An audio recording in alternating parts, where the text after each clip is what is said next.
Hey everyone, James McLeod here, and welcome to the Engineering Signal. And I am here with our good friend and colleague, Gergely Krista. Hey Gergely, how are you doing? How are Hey, things? everyone. How are things in your life? I understand that you may be a little bit poorly at the moment. Yeah, so for our viewers who have an affinity of liking deeper people, my voice just went down 2 octaves thanks to a throat bug I captured. Got. But otherwise, yeah, I'm feeling great. Just not feeling under the weather. It's just feeling my throat. I'm feeling amazing. I want to share, especially because it's a common interest of ours, James. I want to share unrelated to technology completely. I did a new personal best on bench press in the gym, which is I think is the most geeky thing when you completely get excited by numbers. So I managed to do 140 kilos on bench press, and I'm very, very excited because that was a huge milestone for myself when I set out a few years ago. So I'm very happy. Otherwise, yeah, all good. Everything is great, and I'm happy to be here. Yeah, 140 kilos on bench press. I mean, that's pretty impressive. I nearly got to 100 kilos for one. I think I got to about 98. Um, and then I had to stop. But yeah, I mean, so congratulations. I mean, work-life I balance. think. It's really good to hear that your life is balanced, especially with your powerlifting. That's very impressive. So I thought today we could have a bit of a go at creating an application. I want to see if I can give your throat a bit of a rest because I know what it's like to be sick. But at the same time, it's really good to have you on the call as well. And I definitely wouldn't want you to be anywhere else on a Sunday evening other than here at the Engineering Signal. Um, Indeed. so, Gergely, if it's okay with you, what I'm going to do, and in the Engineering Signal style, I haven't rehearsed this.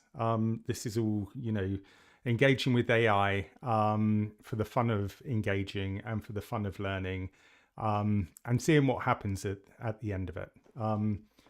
What I thought that I could do was take Amazon Kiro just a little bit further than we did last week because I used it for the Vibe Code challenge that we did at the end of the week, and it yielded a pretty awesome result. We basically gave it a load of instruction during that 2 minute window, which probably was about 5 minutes, if I'm honest. And it produced, a single page application. But what I thought that I would like to do today, and I've been thinking about this a lot. I don't have a website. I've got nothing that represents me, and other people do. And so I've seen people passing URLs around. Where they might have information about themselves. I'm not going to say what the information is that I'm going to be putting onto the site tonight. But I thought, let's give it a shot. Let's see if we can do Yeah. some spec-driven development live on the Engineering Signal that builds me my own personal microsite. So what Will, I'm will going, this be um will this be deployed live as well? By the I domain. ah, there you go. Why did you have to say that? I'm so sorry. That can be a result of that. That is so. And So I apologize right there. no. It's fine. It's good. It's good. So I have some thoughts in that direction. But I need to be careful about it because I don't want to share, any of my personal credentials or secrets when it comes to the deployment of Yes. the site. Okay, and so Yeah. that is something that I might have to rehearse and just run through for next week because we're going out live. And just in the same way as we don't want to contribute any secrets into our repos and into open source, I certainly wouldn't want to Indeed. stream, any of that info live either. And so I'm going to be a little bit coy and say, bear with me, we will get this live. But, let's get it built first. If I can get it built, then, I'm pretty sure we'll be able to get it live.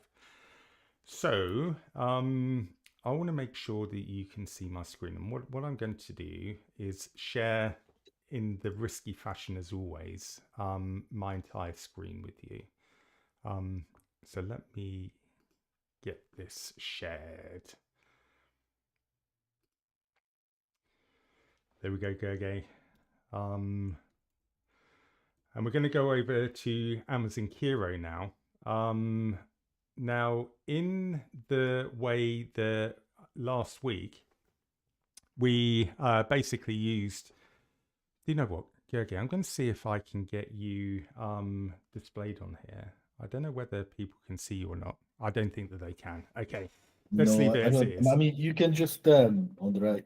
Yeah, I think you can somehow, but even if they don't, I think it's more important that they can see your screen. Yeah, and they can hear you as well. In- So I'm going to move myself to a slightly different position on screen. So I don't want to hide anything. I certainly don't want to hide, where we put our prompts. So what I'm going to do, right? I'm going to create a microsite, for myself. But rather than vibe coding it, I'm going to be a little bit more upfront and a little bit more opinionated about how Kiro actually builds this. Because when we do our 2-minute challenges, we basically put a paragraph in, and you are hoping that what it produces is something that will be relevant for you. But you don't necessarily have that much control, and that's the great thing about the 2-minute challenge, because it provides really random results. But we don't want something random in this case. We want something which is a little bit more prescribed by myself. So what I'm going to do, rather than using the vibe area of Kiro, I've gone over to the spec, because this is spec driven. And what it'll do, create a spec document, a design document, and also a set of tasks that Kiro then follows in order to develop the site. Now, I am going to be a little bit so within Kiro, there's a couple of options for how you engage with the IDE. You can either go on autopilot, which maybe I'll keep it there. I'll think about it. Which will decide which model Kiro is going to use in order to engage with your prompt. Or you can basically choose which prompt you want to use. Now, as I think I said last week, I'm using a developer environment. And so I don't know how many credits I've got. I don't know how many I've been given. I'll have to take a look on there at some point to see what Amazon is giving me. But looking through here, you've got some previous versions of Sonnet. You've got Haiku, DeepSeek, Minimax, all the way down to Quen, Coda Next. And so what I'm going to actually do is keep it on autopilot, because I'm not entirely sure which one will be a deep thinker. I think it may refer to DeepSeek, but I don't want to be too opinionated about it, because they're not models that I generally engage with. So I keep it on autopilot and trust Kiro for this.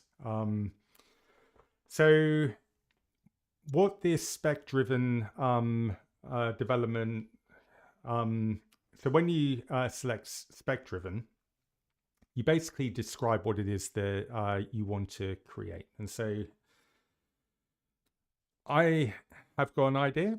And so I'm just going to, prompt it out and say, Gergely, if your voice is coming back, you don't have to describe what I'm doing, but maybe have a chit chat with me whilst I'm doing it. So it's not done kind of like me just typing and people just watching. I want to ask people in the chat as well, like, what do you think? I am always building everything purple. I genuinely want to ask people in the chat, do you guys think purple is the developer color? Because I kind of like where Kiro went with it. I really appreciate the subtlety, because, and this is my reasoning, right? I obviously, like 90% of software engineers are geeks and gamers, and I always associated software engineers are the are the wizards of the technology world. Hence, we have the purple color, which is appropriate. I just want people to think about this. Maybe drop in anything and any thoughts on that. Just a little lighthearted, you know, brain teaser there. But so yeah, so here, as you can see, like as James described it, we have two sections. We have vibe and spec. Vibe coding is just for short iteration when you have to quickly deliver something. Spec is much more complex. It allows you to break down your development, your PDLC, your product development lifecycle, into different milestones. But that also, instead of jumping straight into development, involves a lot of things that would have been carried out by other team members if you're working in a platform team or another team. That allows you to gather requirements, set out different tasks, understand what are the different development processes, what are you going to build, what are you going to test, and you can define this in advance, which allows you several things, such as either save your tokens, so you can limit how many tests the AI will be running, or have a complete understanding how many iterations do you want to have and what are the different milestones are when it comes to development, so you're able to test the functionality. Dokusaurus, I love that name, James. So as you can it? see, yeah, yeah. Have you I love have you used Docusaurus before? no. This is the first time I'm seeing it, actually. Okay, I'm I'll tell quite you new to about the open Docusaurus. source community. I'll be very honest with everybody here that I am quite novice when it comes to open source things, which I'm trying to build on. So yeah, so we are doing an Apache 2 license, which basically describes Apache 2 license is very similar, but I'm unable to completely compare to an MIT license. Basically allows anybody who's will clone or fork this or just simply contribute to this open source repository or project to do whatever they want with it. And it makes it truly open source in the sense of they are not limited to anything that they are not allowed to do, which is really good. A lot of open source projects are based on this. Just reading. Yeah. Basic LinkedIn data export. Use interesting and relevant information from the LinkedIn CSVs that shows up on and open source community. Yeah. As you can see, this is really interesting, and I know a lot of people understand this already. What we're doing, one of my colleagues, we're not going to talk about work, but that's all I'm going to say because credit is due, right? Nick, one of my colleagues, Nick, told me, they saying that I genuinely think about writing down on my table, context is king, right? It's not his phrase, let's be honest, he learned it as well, but I appreciate how much he thinks it's important, especially it became so relevant with AI. And this is what James is doing here. He's giving, although we're going to work in specs, he's providing context that will be crucial in how the AI or the agent will utilize the different elements to define those different iterations and milestones in the development. Another thing that I would like to say, and this is really interesting and to think about it, and this is more around for everybody to think about it, spec-driven development has been described to me as something that's really similar to a waterfall project development, since we define all the specs and milestones in advance that we keep ourselves to, which in the sense, if it's perfectly aligned, it's better than agile in theory. Now my question is, if you have an understanding, feel free to look into this, but if you have an understanding of agile, waterfall, and spec-driven development, what's your thoughts on that as well? It's just another more technical question over the color purple. And James, I don't know if you want to add anything into my rambling. No. I don't want I to. mean, I'm the same. I mean, if you look around me, everything's purple in my studio here. Yeah. Okay, so if I describe what I'm going to do, Yeah. okay, so it's my intention to contribute this into GitHub and host it using Docusaurus and Netlify. It's the Netlify bit, the I don't necessarily want to demonstrate live because I need to go into the repo settings and my personal settings on GitHub, and I want to make sure Yeah. that I don't stream something that I have no intention of streaming. Um, Indeed. but Docusaurus is a right. So you come on single-threaded mind rather than reading this and thinking through multiple threads. It's an open source microsite project by Meta that a lot of open source projects actually use to contribute their documentation that you have on GitHub within docs folders as high resolution project microsites. It's a good way of using an open source project repo as a CMS, so you don't need a database. Basically, everything is markdown on GitHub, and then Netlify builds a Docusaurus microsite, when you merge a new pull request. But you can build, quite a lot of content and also design around it, and so it's pretty flexible. So if you go to the Docusaurus website, if you Google it, I'm not sure what the URL is, you'll notice that Docusaurus, their own microsite, is built using Docusaurus, and it can be quite geeky and fun. So because this is going to be going onto GitHub, I'm hoping that Kiro will pick up on the fact that I want it to be Apache 2 licensed. And have all of the Linux Foundation Apache 2, Apache 2 licensed, have the prerequisites that you'll find in a Linux Foundation or Apache Foundation project repo. And interestingly, in here, I do not want that. I do not want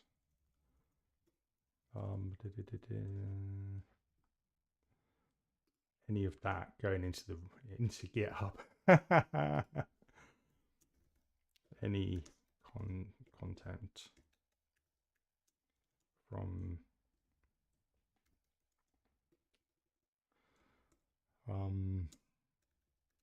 being into Git. What we see here, everybody, is the true definition between the true indication that James is not actually a vanilla vibe coder, because obviously there is a lot of things we don't want to share and we don't want to push. For example, we're not going to see James sending me his local host for me to check his own.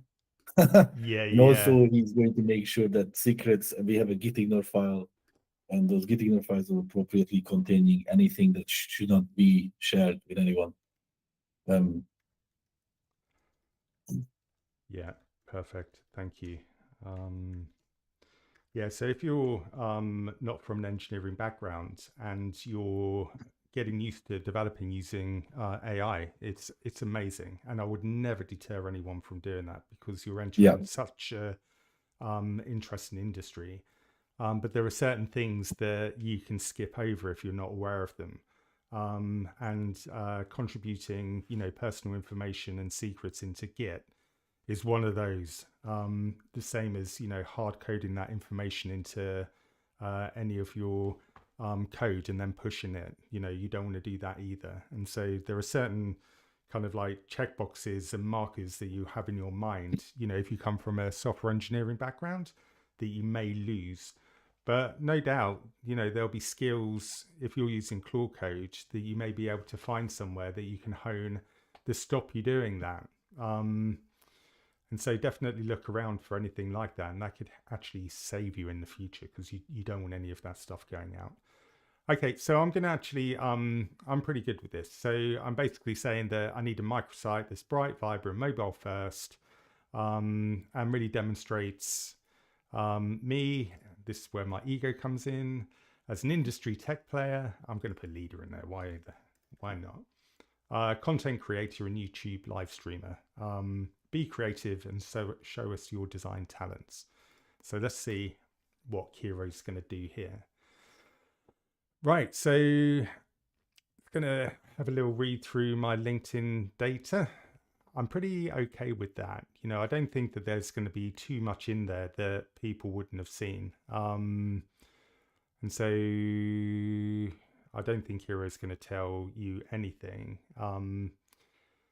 Right, so input required. Based on your description, this sounds like a new feature. Is this a new feature or a bug fix?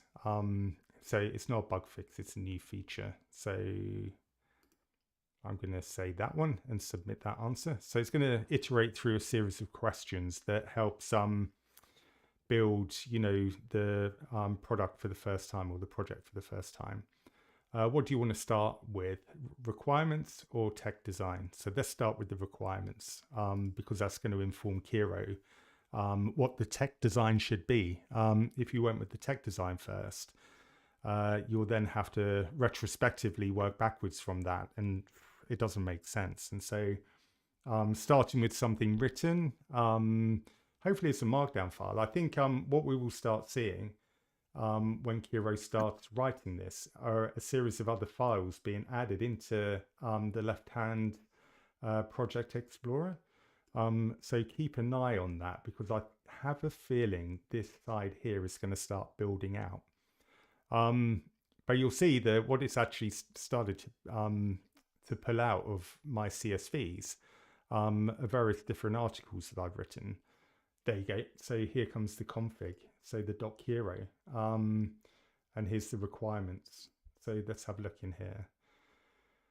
Okay, so is it going to start writing stuff in there? So we'll keep an eye on that because I have a feeling that we are going to start seeing the requirements being built into this file. If not, I'll certainly come back here and I'll refresh it.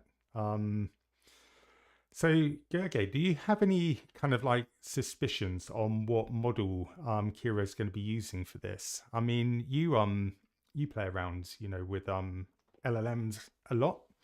I would imagine this is going to be a deep thinking one. I mean, if you're using Claude Code, which one would you turn to in order to write a spec? I find that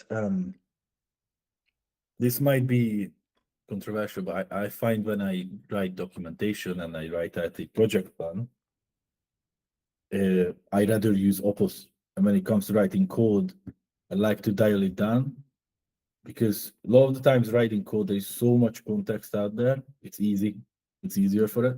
When it comes to thinking like a product owner and having to come up with a appropriate iteration of a PDLC, it needs more.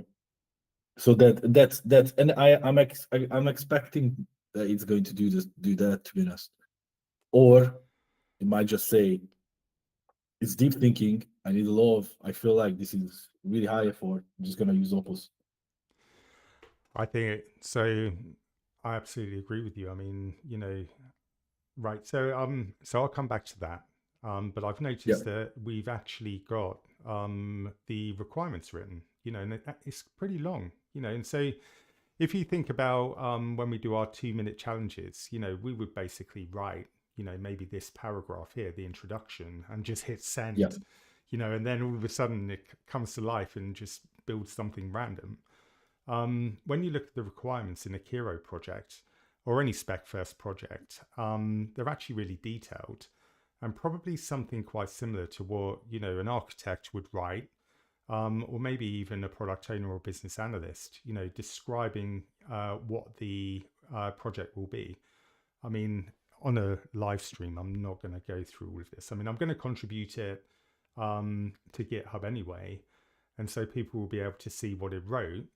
But it's gone into a lot of detail. I mean, how many lines? Let's get to the bottom of this. How many lines would you Oh, estimate? Right. How many lines do you reckon's in here? well, We're I at, can see it. I reckon we ah, are almost at the bottom. 240, 240, yeah, you're not 220. far off. 221. I mean, that's a lot of thinking, isn't it? I mean, that's a lot of That's a thinking. lot of requirements. I mean, there's no way that I would be able to, write that in, 3 minutes, under 5 minutes. So okay, so what do we have here? We have the Kiro config. Let's have a look in there, see what we've got. So it's got a spec ID. There we go. Requirements first with your spec ID, and it's a new feature. And then we've got the requirements. So I'm going to ask it. Can you take me to the next phase of the project? Do you know what? I'm actually really really polite to my AI. Thanks for building the requirements. McLeod, can you take me to the next phase of the project? Right. So let's see where it takes us now. So we're on a journey. And the thing is, right. So what I've learned about AI is that in my previous way of thinking, I would be very prescribed. Take me to this. Take me to the requirements document. Take me to the design. Spec. So what we're doing now, and then so almost my software development lifecycle mind takes me through the chain of events. But sometimes you kind of forget what they are, and you can actually be quite loose with AI. You can if you're not entirely sure which direction to go in, you can actually ask it. So I often do that with Claude.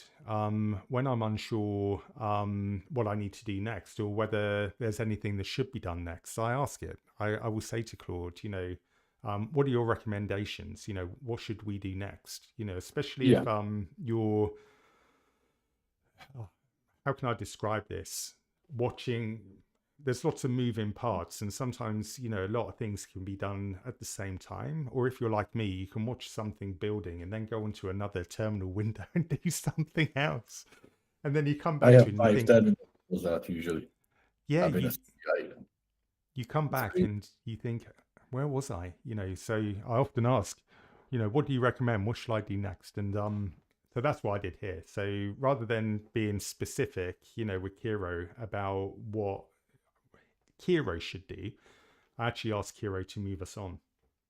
And so James, I'm sorry, but uh, do you know how in like casinos in Las Vegas, they have these videos like retired people sitting in those the machines that you just press a button and it spins?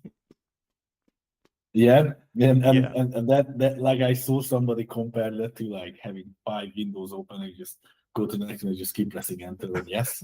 When you ask for permission, just pressing yeah. Can you do the same thing? It's Are you and that saying that put me off I've a lot. just proven that theory right? Are you saying that Yeah, like I'm like basically. a guy with a beard just hitting a button? Yeah, basically. But I'm the same. I'm the same. So no machine in that. And I'll be honest with you a lot of the times. I wanted to say, when it comes to technical decision making, I do rely on a bit of conversation, and I find that really, really good. Somebody who doesn't just want to blindly go into things. When when there is a path thrown up by any AI agent to me, do you wanna how do you want to proceed? I ask for an opinion. And if I don't understand it, I like, can you explain to me which ones are the best in your opinion?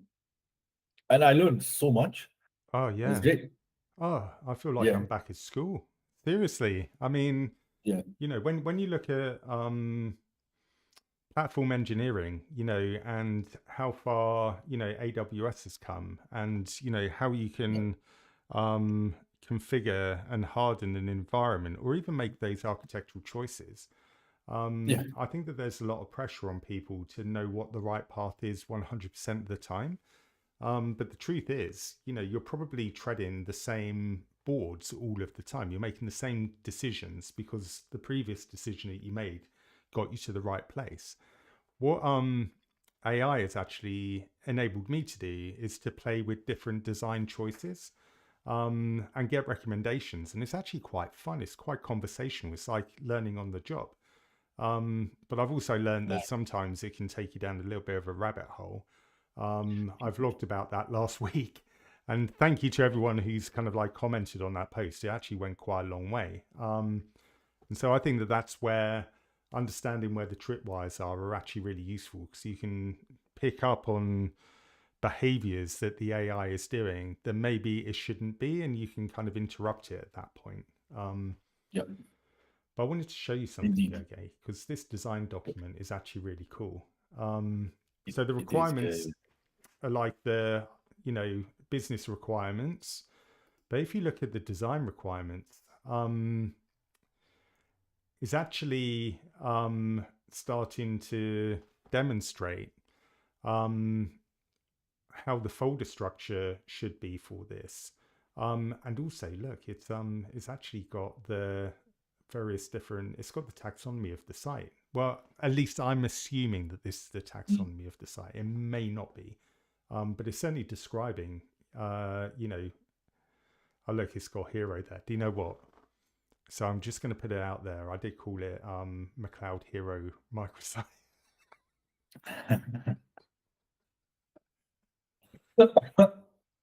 you know, you know.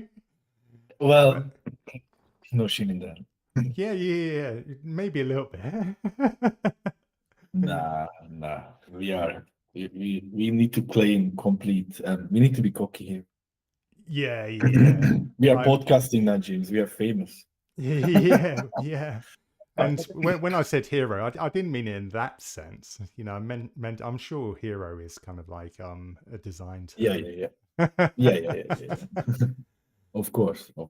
So what's it That's telling why. us? That's why your Claude is butcher. Yeah, that's why it's butcher. That's it. It keeps Yeah. me in check. It says it as it is. Okay, so what we've got, the architecture is a single page Docusaurus site, all sections on one page with anchor navigation. Content lives in TypeScript data. Zero CSV data in the repo ever. That's the important bit. Thank you, Kiro, for clarifying that.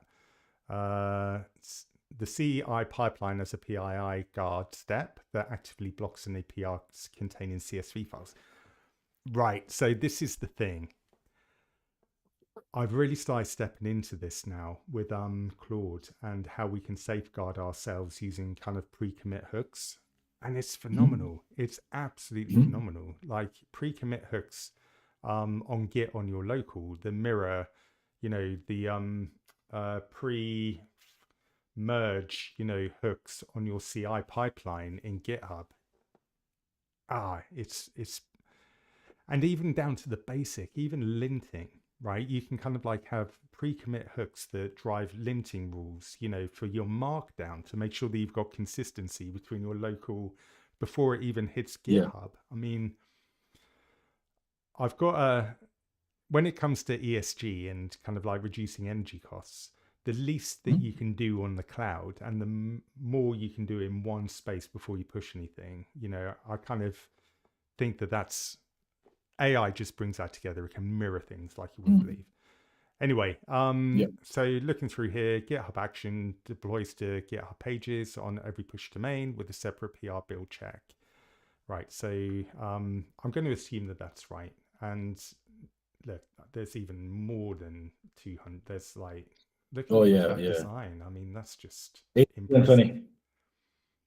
Look, it's got unit tests as well. Right, so it's got Jest in there. Well, you see, I don't do unit tests in any of my code because it's tokens, and I know that's a bad practice, but not the best. But I like to save tokens on unit tests. Okay. No, you don't need to take it, but I just like to say that. Oh, do you know what? That is actually a really awesome debate, isn't it? I like it. Yeah. Right. Okay. So I've got another project that I'm running. Okay. That it's a bit of a secret squirrel project right now that I don't necessarily want to reveal now. I think it's just Mhm. too early doors. But it's not unit tests that I'm running. There's a different type of test that I'm running that could. It's difficult to say, isn't it? Yeah. Okay. So anyway, I'll do that maybe next week. If I can get this project up and running, I'll bring that into here and I'll show you what I've done. If I want to reveal it, because it's pretty useful. Anyway, thank you, Kiro. Can you take me to the next phase, please? Right. So the requirements are done. The design is done. You can see it's really technical. I'm going to stick this on GitHub so you can see it. You can drive into the detail of this. I'm going to go on to the next phase. And I think that this is where it starts building tasks. Yeah, so you're going to move straight into tasks. And so if you think about it, this is a very agile way of doing things. So we're writing our, high level design, or, your business outcome, and that'll be in your requirements. Then you're writing your design, which potentially are either your epics. Yeah, let's just say that. So you've got your epics written in here. I'm not mapping this directly onto Agile, but let's just, try and give it some form of, mapping.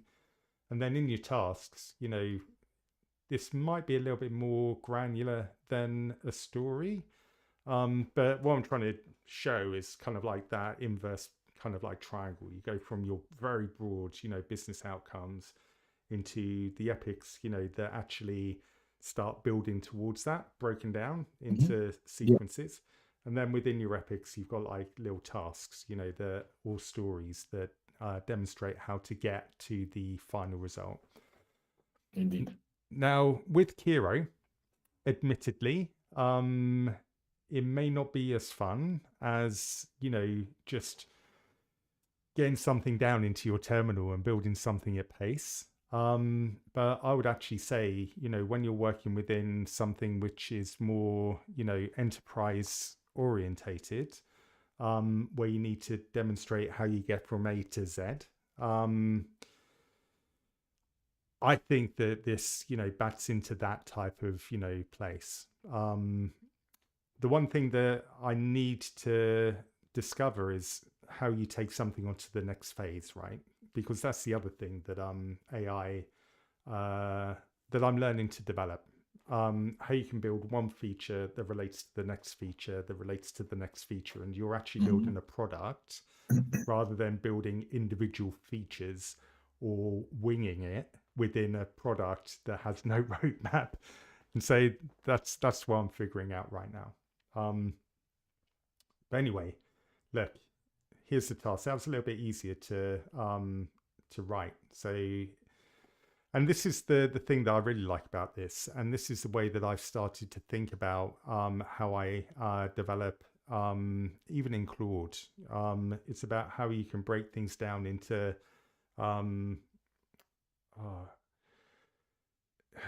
bite-size, fast units of work rather than the whole platform at the same time that runs out of context window, and then you start hallucinating. It's like, how can you build, one part of a product, then release your content, and then, compress your conversations, save your memory, and then move on to the next one. And so you really, maximize on the capacity of the model and build something that, doesn't require you iterating and iterating and iterating.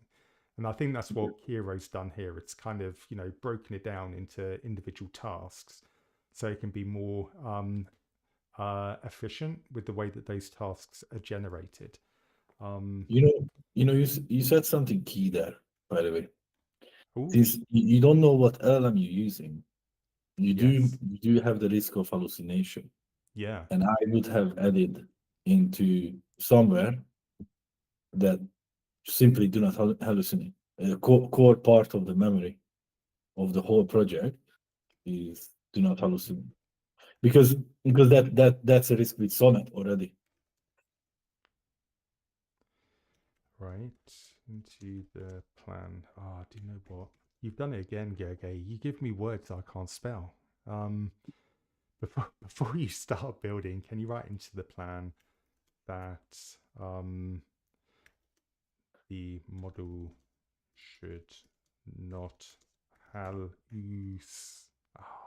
Is it C? Is that right?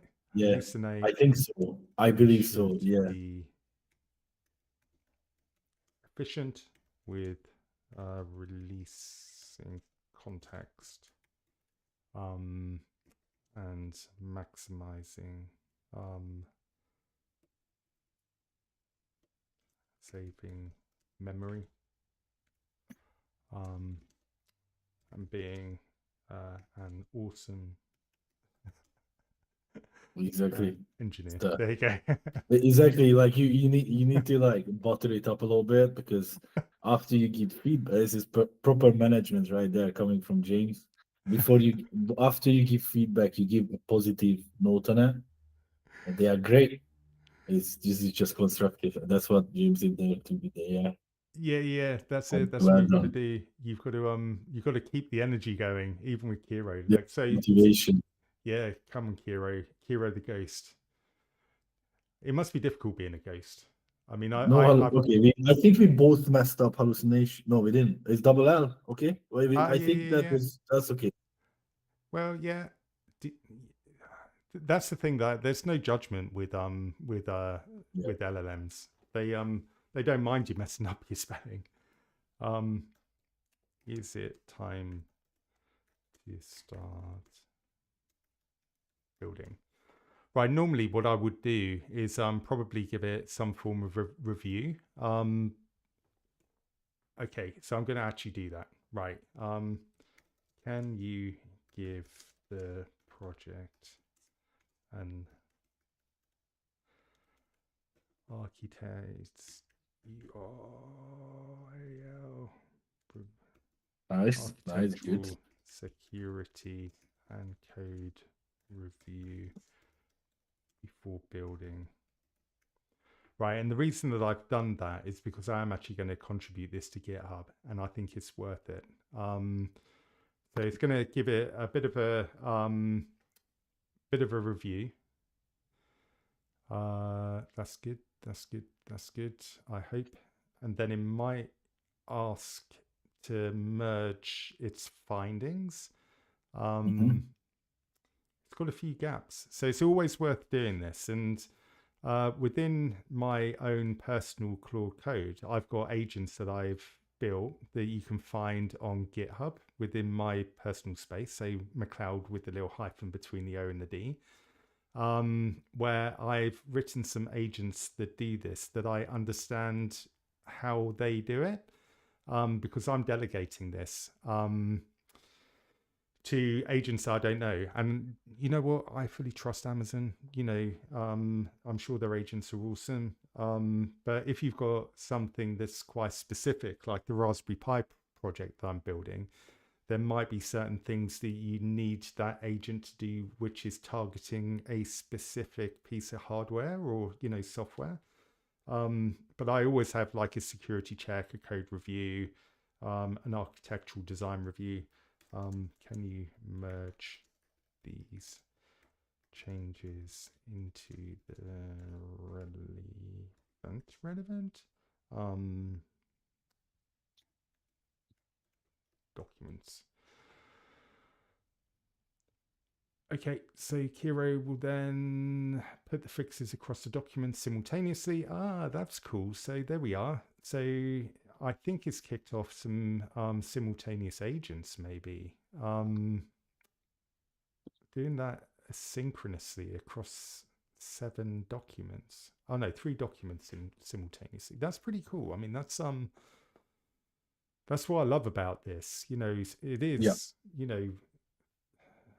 I'm going to say threaded, but the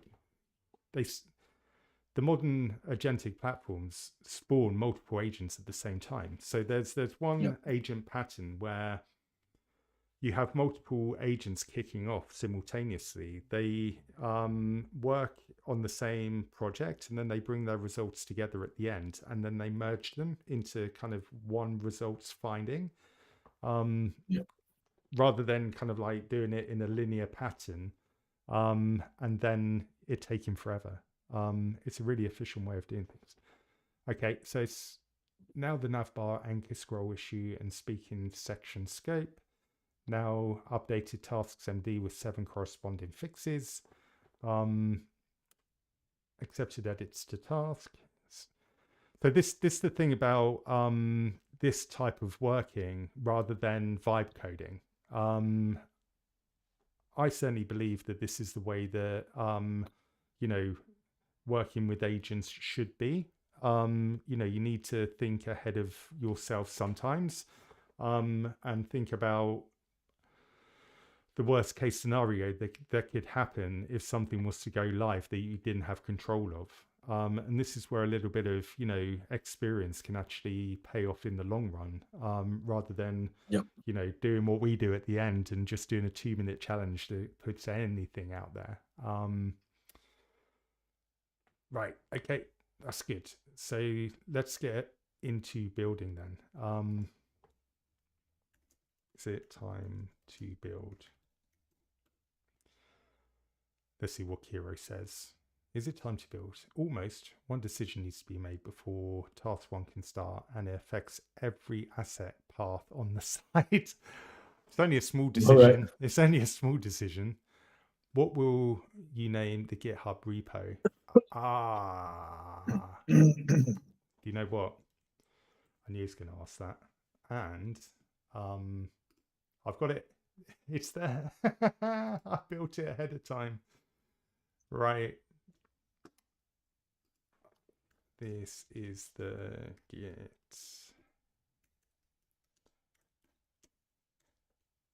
There we go. McLeod Hero website. I'm so pleased I told everyone that I called it Hero website ahead of that. Amazing. Yes. There we go. We're working. We're doing. We're working. Come on, Kiro. You can do it. Nice. It's cracking Locked away. in. Task 1, scaffolding. Project in progress. This is it. Right. So this is where the money's made, isn't it? You know, so you know, we haven't necessarily we've given it a design, almost like a technical design requirements. But do you think there's a way that you could give it like a creative design requirement? Do you think that there's a way that I could have given it like a design system, or, you know, something that reuses CSS or design components? I think I believe, and I wanted to show you this last week. That comes from an agentic workflow. You could do it here, absolutely, but utilizing something like Stitch, which is basically vibe coding for creating designs similar to Sigma, Yeah. and you connect it to your Kilo workflow. It's an agentic environment where you can actually utilize a better suited tool for that. That's I think that's the most appropriate. But you could definitely create specs Yeah. around design, 100%. Yeah. That'd be really interesting to hear, you know, if people are doing this, because I do know that you can use various different MCP services that give you, you know, more dynamic type of design. But I wonder if Yeah. you could give it like a, you know, a design system that's been pre-built, like a corporate one, and it, you know, chooses the relative palette, or okay, what do we do here? Errors. Either the text arg was not provided, or text content provided exceeded the right file limit of 50 lines. The agent has seen this error and will try a different approach to write the file if needed. Okay, fair enough. I'm just going to say run. Okay, do it. Do it. what am I going to do? I mean, I'm on a live stream. I'm not going to say no. Yeah, Um, indeed. No backing out now. no backing out. Yeah, exactly. Right. Okay. Should we do this? So let's run it. While we waiting for this, I want to tell you something. And if we're gonna have time, I'm even gonna show you. If you're okay with that. Yeah.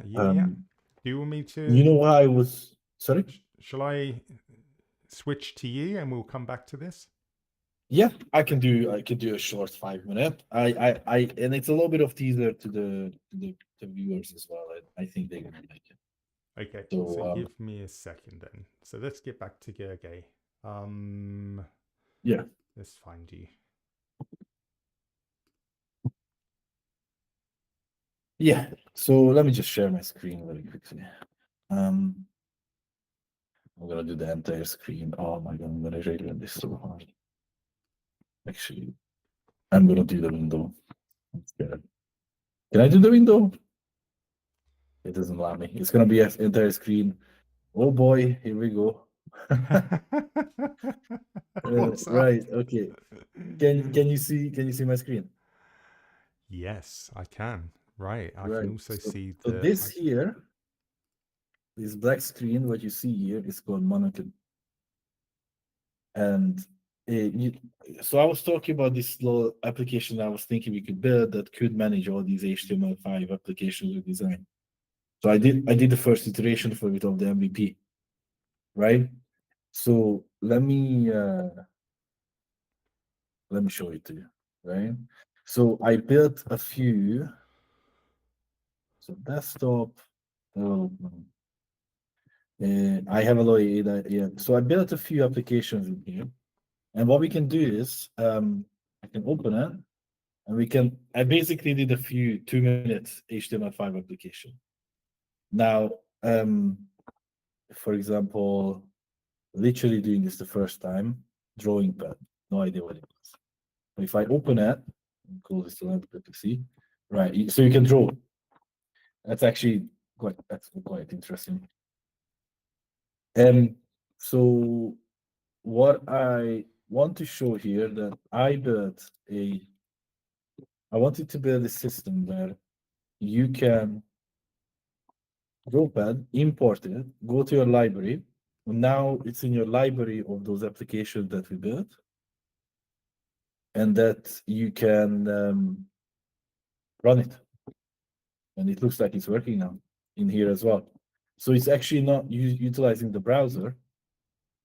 It's utilizing Monocan, where you can upload and browse different the HTML5 applications that other people created that has different purposes, and it also is community driven, so you can upvote it, and then you can see the popular ones or trending ones. So you can run these locally, and I have a bunch of other ones that literally I just made very quickly, and I just wanted to show this to everyone. That's literally it. Nothing interesting.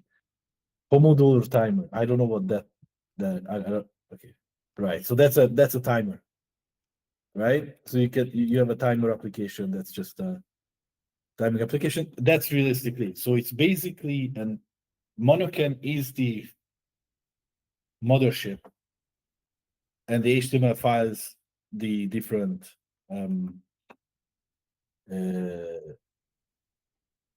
different fighter jets or airplanes or anything that you can land on your mothership and upload and utilize. I just created that for the shares because I'm going to push this to GitHub, and after that, any viewer who wants to can obviously we're going to check if it's safe, and we are not exposing anything, but that everybody can play with these HTML files or applications and contribute, and we can at some point maybe play with other people's HTML applications that they created and they think it's fun. That's all I wanted to show. It's a little bit light-hearted compared to what you created. Yeah, no, I think that that's great, and I'm actually conversing with Kiro on the side. So um, yeah, I think that that's awesome. I mean, how was that project actually created? I mean, so is that because I'm kind of looking at two things at the same time? So I'm watching you, and I'm also That's okay. looking at Kiro. So how was that actually built? Can you run me through that again? Yeah, so this is Monocle is so let me just I have like the architecture breaking down here, which I'm gonna also upload. So basically it's a two process app. There is a Rust backend, which I never use actually, but it's actually so powerful. And a React front end that's inside a WebView system. Um, what happens is the front end talks to the backend through two separate channels. So there is an IPC command and there is an SQL plugin. And the upload flow is so when you upload HTML files, is that the front end reads the file, extracts the metadata from the HTML, generates a UUID, which translates from, if I understand it right, from IPC to Rust, checks for duplicates in the code, so there is not exactly the same HTML applications within Monoken. So the application it inserts the metadata into SQLite, refreshes the store, and then it appears in your, and then the viewer reads the raw HTML from the disks via IPC and detects the external resources that required for that HTML application to run, and then pulls those. So there is a lot of things that could go wrong here, right? But basically, it took me a bit of back and forth because some of the things in one of the applications that I uploaded was based on the front end was based on Google, a specific Google font, and you had to give special permissions to the application to be able to pull those dependencies in this case. And these rendered in a sandbox iframe, which I have no idea what means. But yeah. So that's basically it. I appreciate that you're trying to do two things at once. I am. So in a nutshell, you have a mothership, which is my application. You have a aeroplane that wants to land on that mothership. That's the HTML file, and we're just landing it. And after that, anybody who's on that mothership can take a flight with those planes. That's the idea. That's the metaphor I can say that explains it the best. Yeah. 'Cause I do remember having that conversation last week about, having the HTML5 applications and, seeing Yeah, if you can draw it into, a single container. Because we have people saying about, microsites and, yeah, whether microservices would be applicable for this. It's good to see that, it's moving forward, and I think yeah, it'd be good to kind of like have like see where it goes, or see where the see if you kind of like see if we can get something else in there. yeah. So Ask this me is if really for the channel. So anybody who wants to interact or if finds anything that's useful, entertaining, makes anything have any special input on their lives, they're able to use these things that we are creating. And obviously, this is specific for those short challenges we do, but it might be something that starts a vibe coding community where you recognize the value behind it. And since we are working with HTML5 files, you can easily introduce security patterns where it doesn't allow you to upload anything that has any securities in it. So vibe coders who doesn't have that mindset necessarily of a secretary or just somebody who just know, okay, some of the things I shouldn't upload, it will detect it, and you can protect yourself from exposing those things while you're trying to experiment these things. yeah, I think that's maybe we should see if we can get a GitHub organization going where people can start contributing, work that they're doing into there, and Yeah, see how we can get things tied together. indeed. Now let's see what you've done. I Oh want to see what you've no. done. So Do you what are want you to actually do it asking? do you now, or do you want to leave the people hanging for the next session? No, no, no, no, no, no, no, no, no. No, I want to see what Let's do it's it. doing now. Yeah. I mean, I want to see it. Just yeah, me too. everybody in the chat. I would have seen it anyway because I would have told James to show it to me offline. But let's see.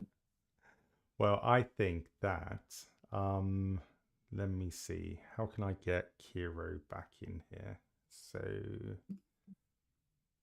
exit full screen, bring that back over here.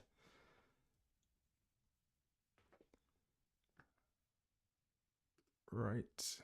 Come on, you. So I had to do some jiggery pokery whilst you were doing your demo. So I'm hoping that No you can problem. see this now. Um, Yes. so you can see that I've been working in the terminal. So basically what it's been doing is writing all of the various different unit tests using Jest. And running those tests in the background. It's been, putting all of the git ignore um, rules in there. There's a load of JavaScript that's come down, so everything related to Docusaurus is in there. If I maybe, let's see if we can start looking through some of these files. So I can't drag that any further. Maybe I can make this a little bit smaller. That's better. I don't want to necessarily break anything though. So let's see. Let's go from the top down. So we've looked inside the Kiro specs, and you can see the got the design, got the requirements, got the tasks, and so that's the spec-driven development side of things. Got some various different VS Code configuration in there. Got my CSVs. Got the source for Docusaurus. So this Docusaurus is actually, so you were talking about a React app. So the HTML5 application being a React app. Docusaurus is actually also a React app, and so all of these various different elements that are in here are related to React. Then you have all of the various different static files. So maybe it hasn't quite got to that point yet. So it's still testing the unit tests. So we'll see what happens with that. So it's going around with that. Got some Babel config, which is nice. A change log. So everything that is being done is also being documented in there. Now, all of these various different files are related to the open source side. So having a contributing MD and a code of conduct basically demonstrates how you want people to behave. And also how you want people to contribute to your project when it's on GitHub. And having that there is really useful because you don't want to just put things on GitHub where people don't know how to engage with your community or actually contribute into your project. And so these are prerequisites for that. So that one will basically say what you are willing, how the code of conduct is how you want people to behave in your community. The contributing MD is how you want people to contribute pull requests and issues and basically the standards that you're driving within your project. Then there's a TypeScript file which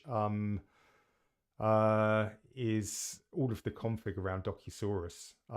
So where so this is your navbar, and the name of the actual section of Docusaurus that's going to be rendered within the navbar, and it's also got all of my repo settings as well, and the name of the repo in there, and who I am, and the fact that this is a GitHub Pages project looks like it's still building in there, which is pretty cool.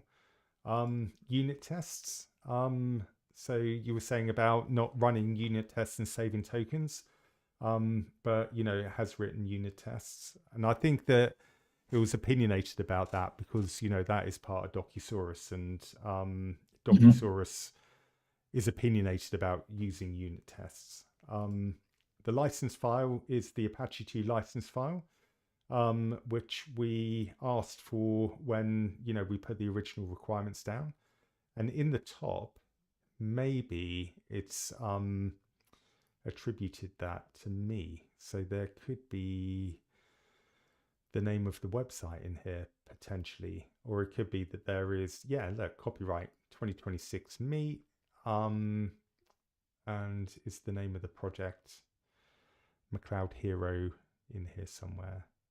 No, but it's good, isn't it? I mean, so in terms of legality, it's kind of making sure that all of your various different legal aspects are in check. Package log, to do with Docusaurus, so that's your log file around your packages, which is built from all of your dependencies from Docusaurus. So, and then your README. So this is important. So your README, let's see if I can view that. So is that my preview? So this is what your when people hit your website, this is what they will find. Sorry, when people hit your GitHub repo, this will be the file that's rendered at the front of your repo. This is actually quite basic, but it's good that it's there. And then your security markdown. Don't you hate it when this happens? It kind of, let's get rid of that. Apologies. So this is telling you about your SLAs, scope and context. So it's a basic, security markdown. And then you've got your TypeScript config as JSON. So this is actually quite a big project, isn't it? This building here. It's going into a lot of detail. Oh, but look at this. Right. So it went round and round with the unit tests. But if you look in terminal, they're all passing now. And so it went through a continuous cycle of, test, fail, test, fail, test, fail. But let's see how thorough these unit tests are. So Gergely, right? So let's see if we can convince you the unit tests are something that you should be doing. Right? Yeah. I don't disagree with writing unit tests, but I feel like some tasks just not worth it. Right, so let's see what these unit tests are doing, and then we'll...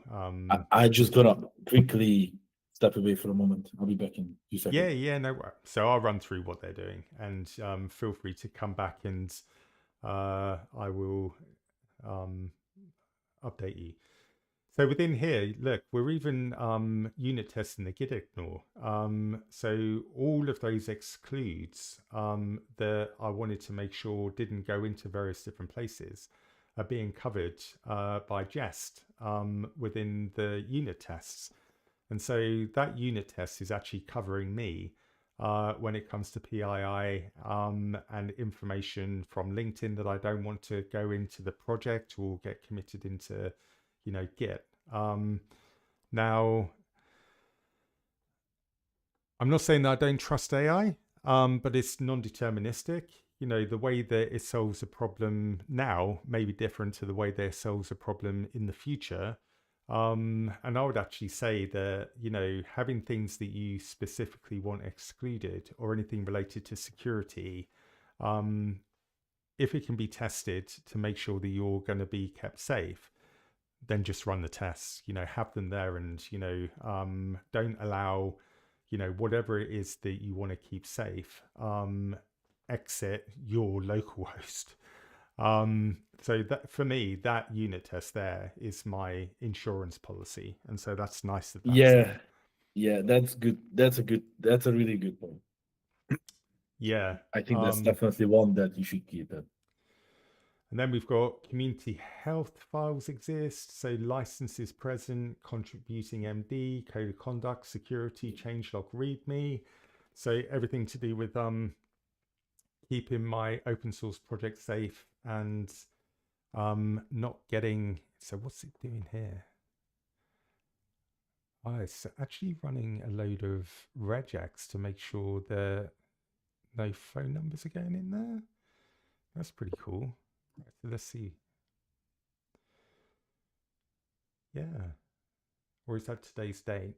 So something's going on in there. So that's good. It's been really thorough. Wow, Kiro likes to drill into the detail. Indeed. Yeah, I think that we could be on here for 3 hours. Indeed. James, I'll be honest with you, I really want to see what's gonna happen next. But I'm gonna have to move on. I don't know how to say this. Yeah. Apologies. Let's do that. Let's move on. Right. Okay. So I'm going to keep this in the background. What would you like to move on to? You tell me. I'm gonna have to drop offline just because of other commitments. Yeah, of course. Gergely, of course. You know, Yeah. so what I'm going to do, I'm going to keep on streaming. Yeah. I'm going to run this to the end. I will let you know how it goes because you know, I'm hoping that all of this will provide value to, you know, people who are viewing it. Yeah. And then I'll let you know how it turns out. And you know, I really do hope that you start feeling better. I mean, it's not very nice, you know, being poorly and having to push yourself through something, but you've been a real champion coming on here Oh tonight. no. I really enjoyed it. Apologies. It's just need to recover a little bit. But I'm going to keep an eye on the stream, and I really appreciate it. Yeah, do it. I'm going to keep on going. We're going to say goodnight to Gergely. Have a fantastic evening, Gergely, and Thanks everyone. we look forward to seeing you next week when you're bright and well. Yeah, thank you very much. See you later, James. Keep yourself safe. See you later. Okay, so what I'm going to do, I'm going to hop onto something slightly different. I'm going to allow Hero to run in the background, and I'm going to hop into a different environment now. So you should be seeing my terminal, and what we can actually do, right, is we can hop backwards and forwards. So let's see how, I'm going to make this a bit bigger so everyone can see. Let's do a little bit of multitasking, shall we? And I am going to come in here because I wanted to do a 2-minute challenge, you know, and it's a bit of a shame that we've played, you know, Gergely out of the stream, you know, so Kiro's doing an amazing job. And, you know, poor Gergely's not feeling that great. But this is something that, you know, I can do. I'm going to give myself a 2-minute challenge. This time, let's see what I've got in here. So you can see that I'm in challenge 29/3/2026. So that's today. And it's an empty folder. Now I'm going to use a slightly different CLI. So we're using Kiro in its IDE. We've used Claude Code in the CLI. And now I'm going to use something called Factory AI. I don't know if you've come across it. It's a different agentic system. Luckily, the URL is factory.ai. And so you can, you know, go there and, you know, take a look around and see what it does. It's got multiple different environments. And so if you're using Claude and you're using their cloud service for building on the cloud, Factory AI has that. It's got an IDE as well, and it's also got a CLI, which I'm about to use. Now, unlike Claude, that has agents, and you know, a lot of the other you know, agentic systems have agents. Factory AI has droids, but you know, for all, you know, for everyone, so you don't get confused about terminology, droids are agents, you know, so that's just, you know, flick from one type of terminology to another. And there are various different droids that are baked into Factory AI. and you can engage with it in pretty similar style to Claude Code. So if I kick it off, right, and to kick off Factory AI, CLI, it is rather than Claude, you go to Droid. And so if I kick off Droid, hopefully I've done that right. Let's see what we get. So yeah, so we get Droid. And so this is our CLI for Droid. And right now we're on Opus 4.6.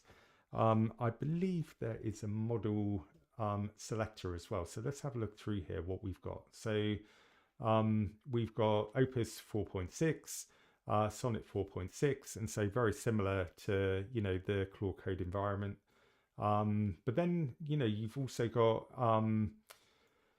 a few others. So if we go to show the 11 more, so you've got your Sonnets, GPT 5.4, so you've got your Codex and you've got your OpenAI, you've got your Gemini by Google.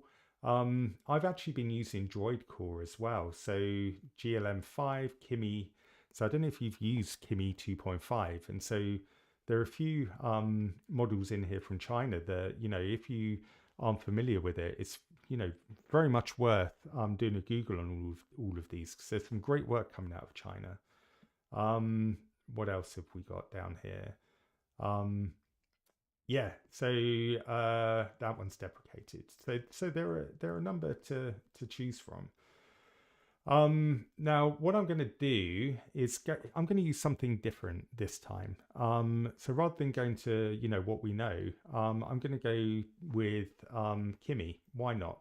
Something that isn't familiar. We should test out all of our models and see what they are good at. I'm going to go with Droid Core and Kimi 2.5. Right, and so you should be able to see here that that's what we've got, Kimi 2.5. Okay, so let's have a look at Kiro. Let's make sure that we're not stuck here. So what do we need to do? So it's asking us to run a jest. It's doing loads of unit tests. Stop being so thorough. Just get the site done. Okay, so what I would like to do is create something that has actually got some form of local storage. We haven't done that yet as part of the 2-minute challenge. And so what I thought would be pretty cool is to do something quite basic, but something that can demonstrate persistence, because everything that we've done so far hasn't persisted. It's been like hit a button, get something funny, hit a button, get something funny. Can you create a telephone contacts application for Chrome that uses temporary local storage for storing the contacts and retrieving them when I hit refresh. Okay.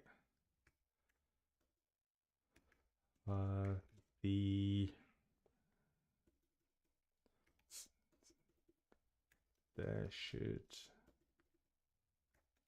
be 25 pre-populated contacts of all my Hollywood best friends that include their top 5 movies they have starred in with their IMDb results. IMDb results. And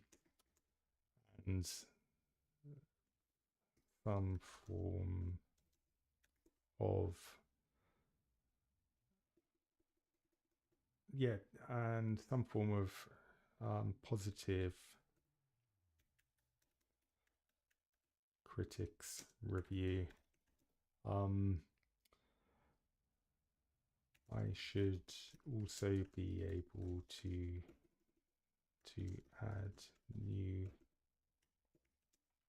contacts.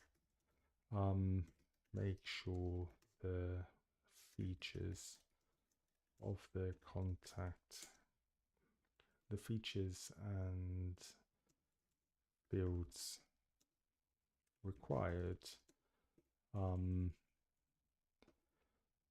within the project are typical of a mobile contact application book. This application should be written in the latest version of React, but of React.js, but should be built in no more than 2 minutes. So don't over engineer. Make sure the design is fun, engaging, and full of surprises. Okay, a little bit SUPRISES, right? Gosh, let's see what happens. Right, so this is a bit of a vibe codey type project. You know, just put it in there. You know, write something down. You know, see what the model's going to produce, and then that's it, done and dusted. So let's see what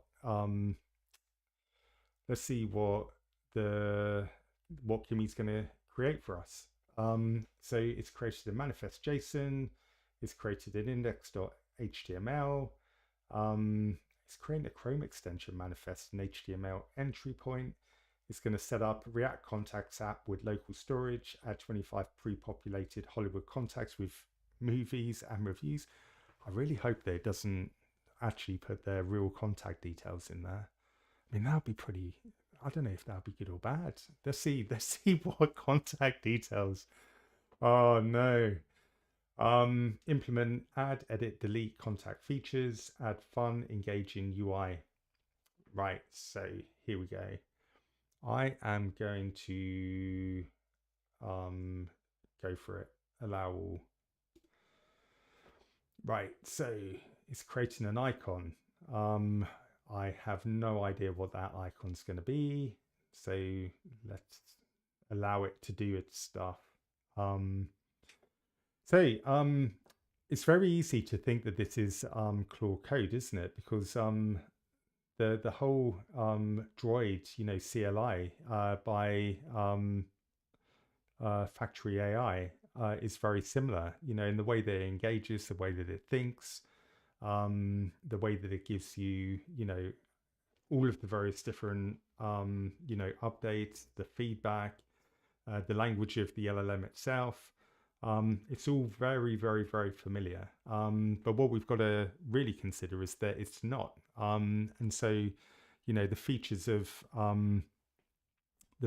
this are actually, you know, very different.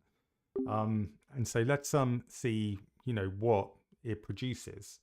Let's see what we get at the end of it. In the meantime, whilst it's thinking, so I've got a feeling that, you know, I've gone way above and beyond, you know, the 2-minute challenge. You know, I knew it when I said create a React app. I knew that would take longer than 2 minutes, but, you know, let's see, let's call this boundary pushing, and we're really pushing the the length of time that we're going to be on this live stream for, but you know, why not? You know, it's here to be had. Right, where are we? So still doing unit tests, right? So I trust you with the unit test. All I'm going to do, right, is hit this accept command. Let's see how far down we've got. So it's being really thorough. Let's ask it. Are you waiting for my input still? Let's see. Are you waiting for my input still? No. I was mid-build and got cut off. Let's pick up right where I left off with task 5. CSS is ready and complete, which is good. There we go. Task 6, implement shared components from tasks, is in progress. Search, check in what components already exist. I think maybe let's go back to my terminal. Where have we got to here? Right, have we done it? Is this done? Are you done? Certainly not thinking anymore. Yes, your Hollywood Contacts Chrome extension is ready. What was created? Manifest. So is this a single page app or a Chrome? It's a Chrome extension. Okay, that's interesting. It's because I said for Chrome. Can you convert this into web application rather than a Chrome extension? My bad. Sorry. Right. A Chrome extension just adds a little bit more complexity. So what I'm going to do is just get it shifted to a web application rather than a Chrome extension. Right, so let's see, done. Your Hollywood Contacts is now a standalone web application. Are there, I'm going to ask for a quick code review. Can you run a quick security architecture and code review before we run the app? There we go. So because this is a React app, I thought I'd do kind of like just a security and code review. It's not a single page HTML5 application this time. It's got just a little bit more depth to it.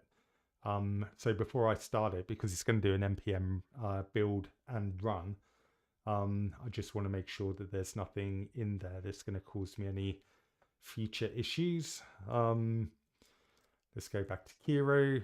What are you doing, Kiro? Still running unit tests. Hey, Kiro, are you still running?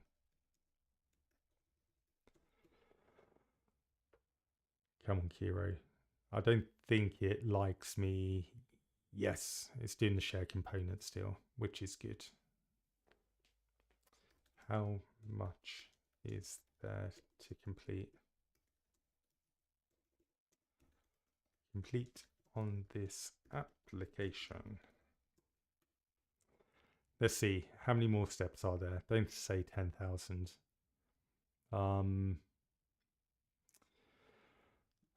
If it's 10,000 more, good news. Okay. So that's where it's going to actually start running the pages itself. Okay, yes. Keep going and finish the app. So keep on going. Come on, Kiro. Okay, so let's see if I can go back to terminal. There we go. So we're nearly there with this. I want to give you something to see. You know, I'm kind of really aware that we've been seeing AI building applications, but we haven't actually got to the end of one yet. So I'm actually hoping that now will be the time. Okay. So this is the thing, right? Right. So doing the security review is actually something really important because it's found a cross-site scripting vulnerability and no input validation. This is the one that I'm really pleased that it's picked out. You know, so it's added sanitize function to strip, you know, all of the it's not square brackets, pointed brackets characters from the user input. Um, so anyway, it's gone through there. It's well worth doing. Okay. Can you build and run the application? Okay, so hopefully it's going to run some form of npm install. Let's see. Let's see what it does. So it's actually using Python. That's interesting.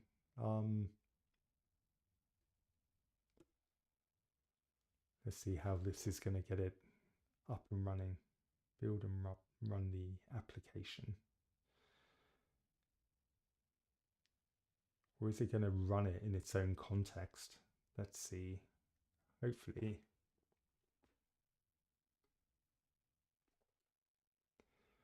I'm not sure that I want Chromium. Right, let me cancel that. Right, so can you build and run the application using npm so I can view within my Chrome browser. So that's the thing, right? So a little bit ambiguous. It was actually trying to run it headless, I think, by installing Chromium, which isn't necessarily what I wanted to do. So there we go. I think it's going to start running this very soon.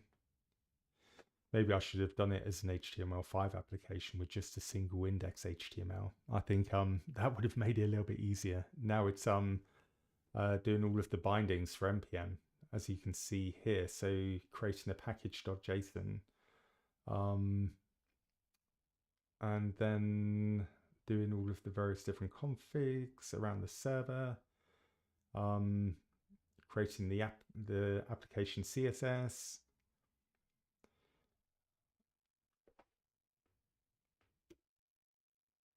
Right. Okay. So let's see. Creating a React JSX component. What is that? More package.json.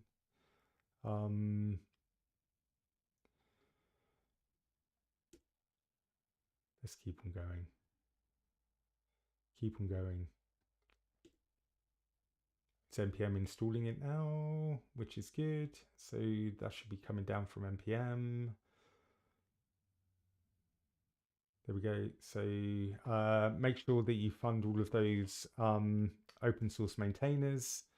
You can see there's several. Okay, where are we going to run? So it's going to run in. Is it actually running there? Okay, so I'll allow that. Aha, here we go. That's pretty cool. That looks pretty cool. So my Hollywood contacts are there. Thank you for creating that. So my React application is there. So who do we have? So let's go back to Kiro and just make sure that it's kicking off. Right, so that's still working. I don't know if I'm going to get to the end of this, if I'm honest with you. But I hope that I do. Right, so what do we have? So we have Hollywood contacts.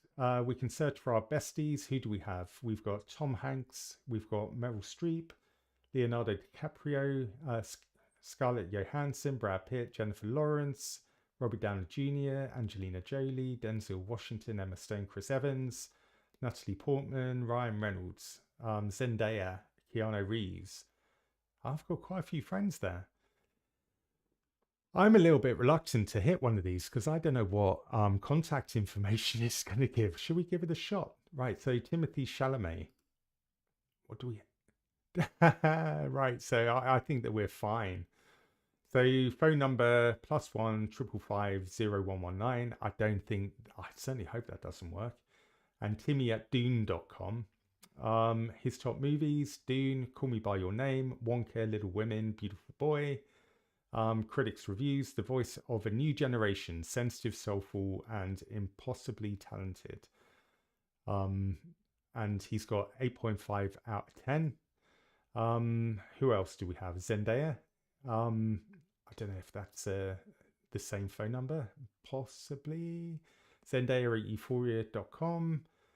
June, Spider-Man No Way Home, The Greatest Showman, Euphoria, Malcolm and Mary. Gen Z royalty, taking over Hollywood, fashion icon, and acting powerhouse. That's pretty cool too.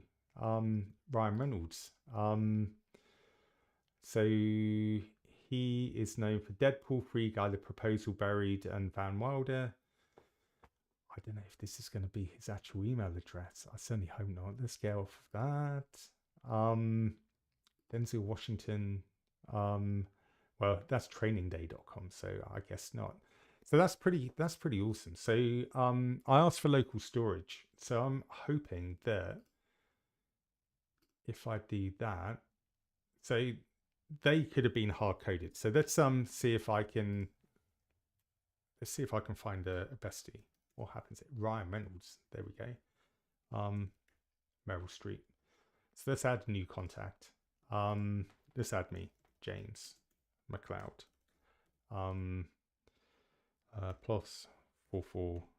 1234. Email James at test. How many James at test.coms are there? Movie superstar. Yes, top 5 movies. The Engineering Signal. Signal. London.js. Of course, London.js. And LinkedIn blogger.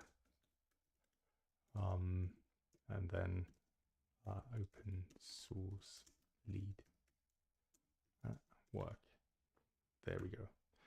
IMDb rating out of 10, 9.2 out of 10, of course. Such a great guy, trying to code using AI on YouTube. Let's add this star. Where am I? Am I in here? Am I at the bottom? James McLeod. There I am. Yes. So if I then, in theory, go to localhost 3000 again, I should be at the bottom of here because it's local storage. There we go. And then if I do that again, local storage, who am I going to remove? So let's make a decision. I'm going to do a few real random. So there, Florence Pugh. Right. So let's delete Florence. Sorry, Florence. That was a bit of a random thing. So if we go back to here, Florence Pugh's here. No Florence. Florence is gone. So I think that was actually really successful. So thank you so much, droids. for building that. I'm very impressed with the droids. So I am going to, I don't know whether I'm going to do that with Kel. I think that was just making sure that it's built. Okay, let's see.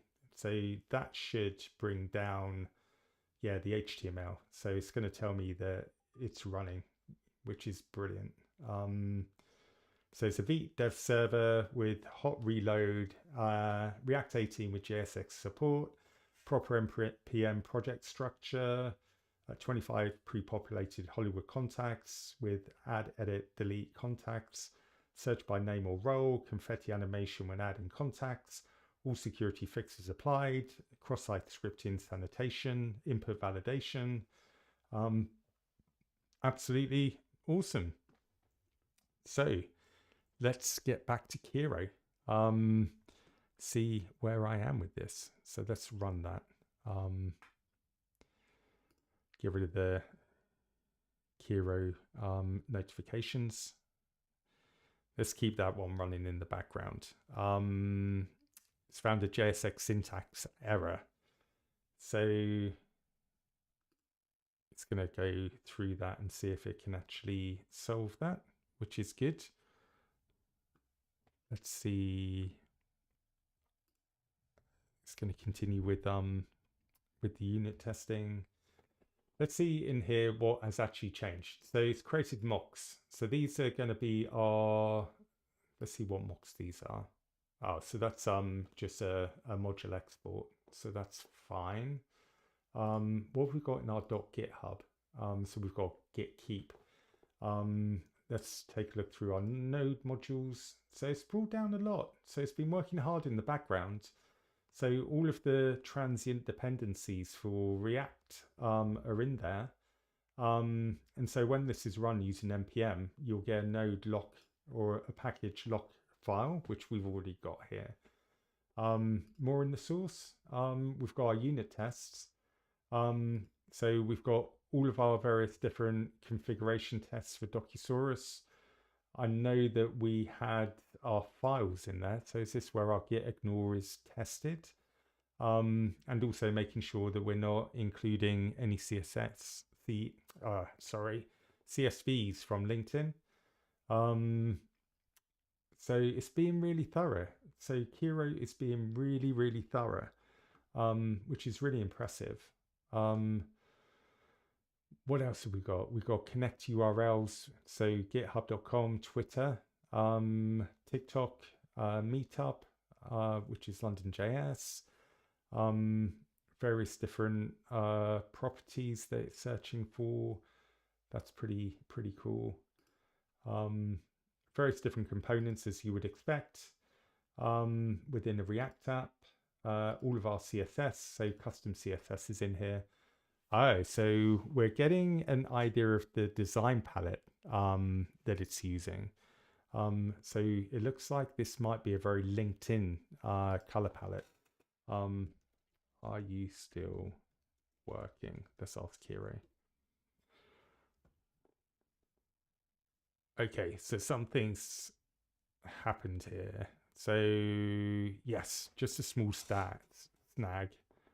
The properties text had GSX in the TS file, renamed it to TSX. Let me verify pass now and keep going. Adding command to the trust list allows me to auto run. And so we're going to keep on going. So it might be the case that we allow Kiro to do its stuff and come back. So let's ask, how long do you think this build will take?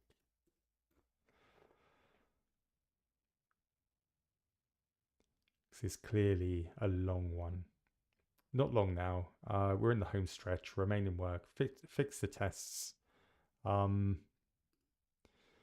Task 8, build 8 pages section and wire up the index. Task 10, 2 GitHub action workflow files, a few minutes. Task 11 and 12, final wire and check and run tests. Realistically, another 15 to 20 minutes. Let me keep going rather than stop to chat about it. Ooh, Kiro's getting a little bit fiery. I don't blame Kiro. Okay, so maybe what we'll do is 15 to 20 minutes. It's going to take quite a while. I mean, do you know what? Maybe we should just keep it going, and then we would have been here for a full 2 hours. Why not? Let's just keep it going for 2 hours. Let's see if we can get this built. Kiro is obviously working hard in the background. I don't see why we shouldn't just allow Kiro to keep on working. I'm wondering whether there's something else that we can do using factory AI. Let's have a look. So let's go back to terminal, and something, I don't know whether this is something that you do within Claude. So if you look down here, there is actually a / command called compress. This is actually really good. This is where you start freeing up some of the memory and the context that is actually running within your CLI. It's something that you should do intermittently. And quite often the CLIs will do this automatically. It kind of prevents your context from running out and for your memory to run out, and reduces the risk of hallucinations. So if I compress this, this will start a new session with the resulting summary, right? So definitely want to do that. So compressing it will give us just a little bit, of memory and context back. Now let's make sure that I'm keeping an eye on Kiro as well, because otherwise we're going to be here all night. It's asking me to validate quite a lot. So go back to terminal, it's still compressing, which is great. That's exactly what we want to do. The other thing that we could do, should we really test the boundaries of this? Right, so I'm in here, cd ... Let's bring it down to projects.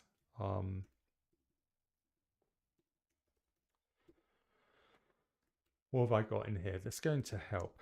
What have I got in help? That was the wrong command. I've got my OpenClaw running in help. So if I make directory ad hoc Claude Code,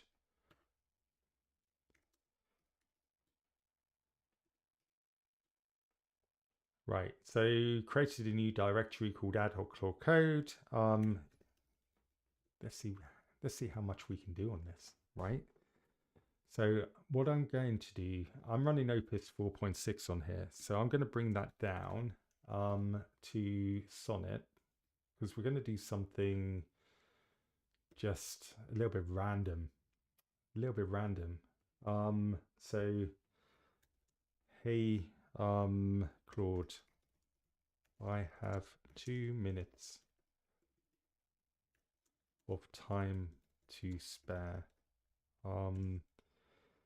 Can you make me an HTML5 application with an awesome design that will inform me on how to make $1 million each time I press a button in the middle of the page.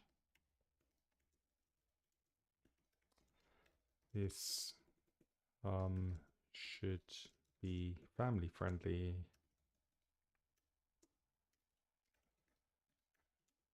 but the ideas should have legs and be achievable by by me. Ah, well, you can only wish. Hey Claude, I have 2 minutes of time to spare. Can you make me an HTML5 application with an awesome design that will inform me on how to make $1 million each time I press a button in the middle of the page? This should be family friendly, but the ideas should have legs and be achievable by me. Okay, come on Sonnet 4.6, make me $1 million. And let's see. Okay, so maybe we'll leave. Do you know what? I've got an idea. I'm going to take that. I'm going to bring that into here. Let's get out of this one. cd dot dot cd dot dot ls cd help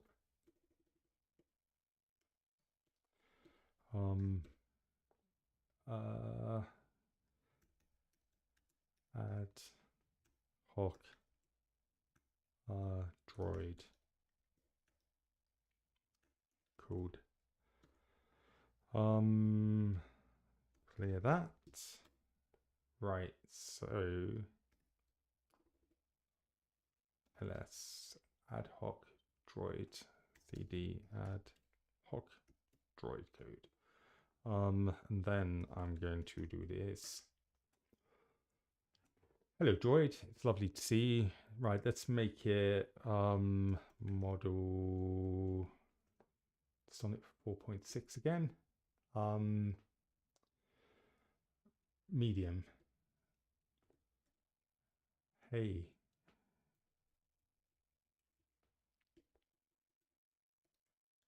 Hey droid, I have 2 minutes of time to spare.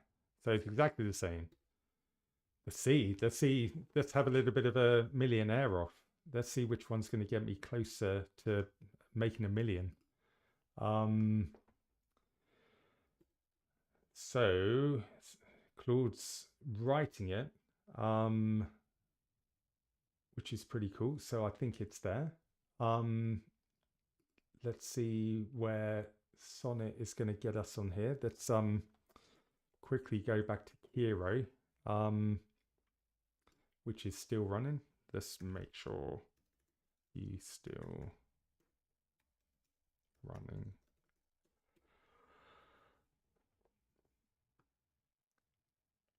Right, I think that will come back. There we go. Just here a bit of a loop. That's exactly the kind of hallucination the engineering principle warns us about.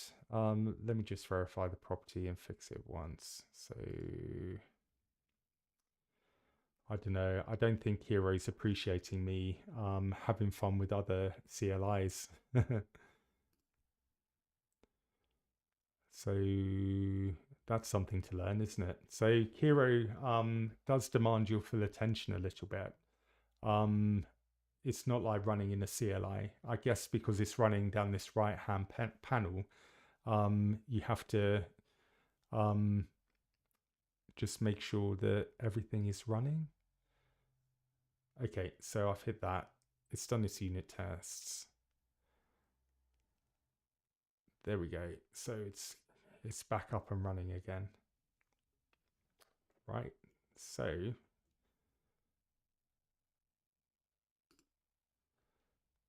there we go. Still going. Still building in terminal. Let's go back to terminal. So the droid is wanting me to allow it to create the HTML page.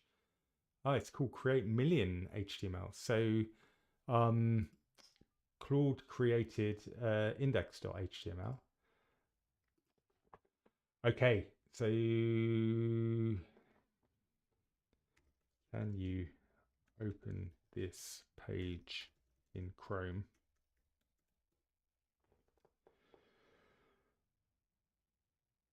Let's see.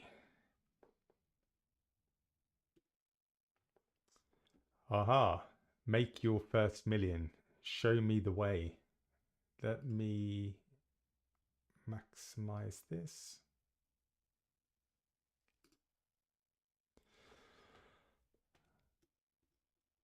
Can you see that? I think that you can see that. Shall we see how we're going to get $1 million? Okay, show me the way. Okay, idea 10 of 10. Freelancers trade time for money. Consultants trade experts for money. The upgrade is simple. Instead of doing the work, you advise organizations on how to do it. Senior consultants charge $200 to $500 an hour. To get there, identify your top professional skill and the industry it applies to. Build a one-page website and get 3 testimonials from past employers. Charge $100 an hour to start. Raise rates every 3 months as you win clients at $300 an hour. At 40 billable hours a week equals 600k a year. Package your method into a retainer or group program to scale past your hours. Time horizon 2 to 4 years. Startup cost under 200,000. Difficulty medium. Ceiling high. Ooh. Number 9. Private label products on Amazon or your own Shopify store can generate serious revenue. You don't manufacture anything. You find a proven product, brand it better, and market it smarter. Research best sellers on Amazon with room for a better version. Source to Alibaba with a custom logo for $500 to $2,000. Launch on Amazon FBA. They handle storage and shipping. Add Spotify and social media ads to your own customer relationship. A $30 product at 1,000 units per month equals 360,000 year gross. So 2 to 5 years, 2,000 to 10,000 startup, difficulty medium to high, ceiling high. This has a little bit, this is quite valuable, isn't it? Right, okay, so let's go and see what Claude has done. Let's go back here. Can you open this page in Chrome?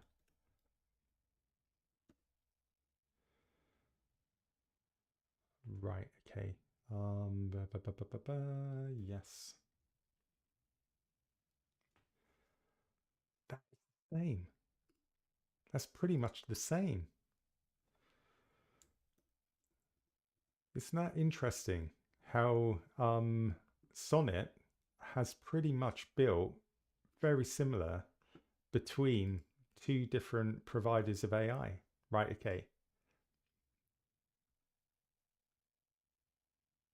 Oh no, where did that go? Where did that go? Okay, so I'm gonna have to go back and ask. The ideas aren't being displayed. Is there a development issue or bug? Okay, so we'll go back in a second. Let's go back to Kiro. Still, I think, working. Hey, Kiro. Are you still working?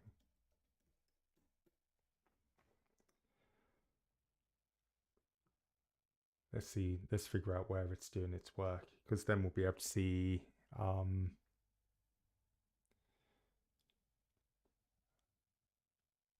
I think Kiro is starting to hallucinate a little bit.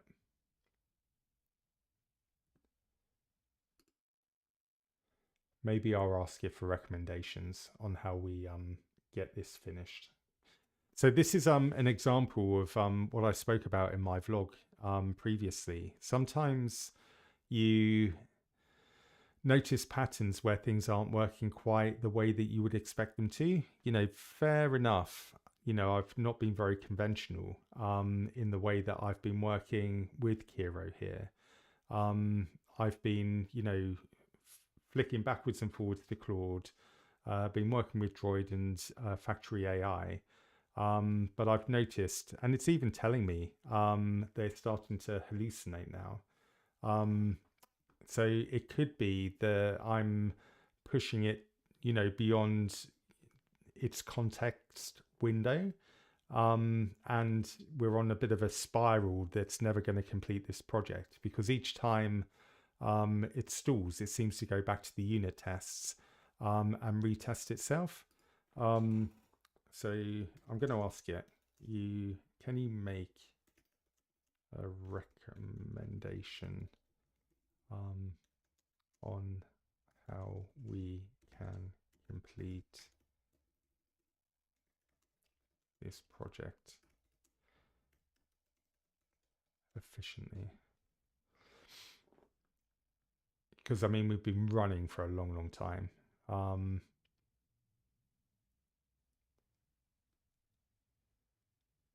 Right, okay, so it's getting tangled fixing infrastructure. The two failing tests of component rendering, they're optional subtasks. My recommendation, skip the optimal component test for now and build the site first. Okay, so do what needs to be done to get the site up and running. Skip the infrastructure if this is causing problems. We can come back in a future session to fix. Seeing the site working is the priority.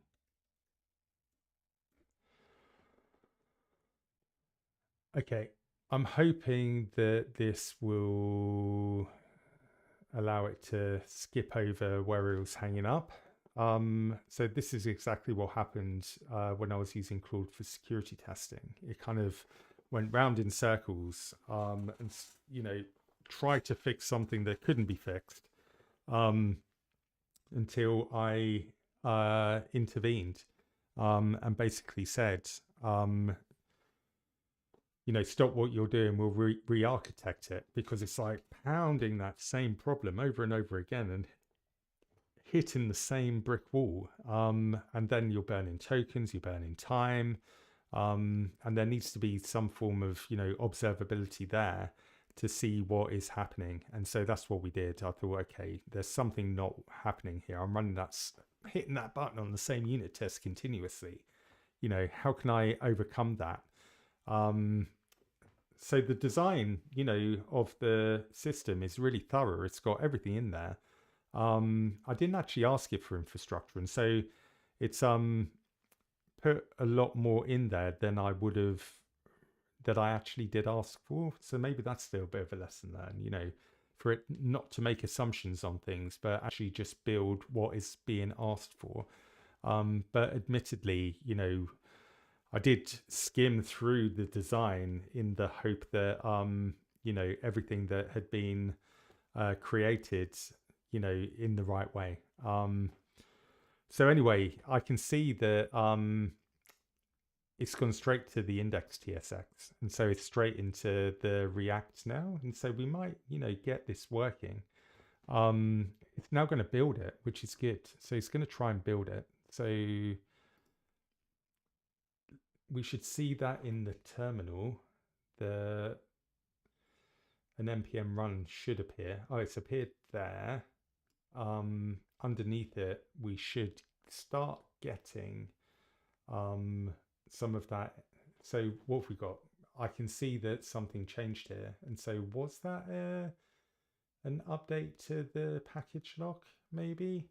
So anyway, it's saying there's a few broken anchors. Okay, so Docusaurus is actually really opinionated with the way that it does all of its linking.